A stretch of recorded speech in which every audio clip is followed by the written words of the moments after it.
হ্যাঁ, যদি তিনজনই এগ্রি হই, তিনজনে নিয়ে আমি প্রডিউস করবো আমার হাউস থেকে। মৌসুমী আপু আছেন, আমার খুবই পছন্দের আপু, সে আছেন। অপু দিদি আছে, আমার খুবই পছন্দের দিদি। সব স্টার কাস্টই আছে। হ্যাঁ, আমাদের তিনজনের প্রযোজনাও আসতে পারে, সাকিব, জয় এবং আমি। হ্যাঁ, যদি তিনজনই এগ্রি হই, তিনজনে নিয়ে আমি প্রডিউস করবো আমার হাউস থেকে। গুঞ্জন তো যে সিনেমা সাইনিং করা নিয়ে বা কথা হওয়া নিয়ে, এখান থেকেই গুঞ্জনটা শুরু হয়েছিল।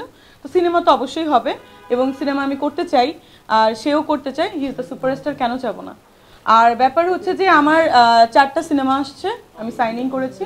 নক্ষত্র, শেখ রাসেলের আর্তনাদ, তারপরে হচ্ছে দেহ, এবং আরেকটা সিনেমার নাম হচ্ছে, যেটা হচ্ছে জঙ্গি রিলেটেড সিনেমা, সজল আহমেদ ডিরেক্টর।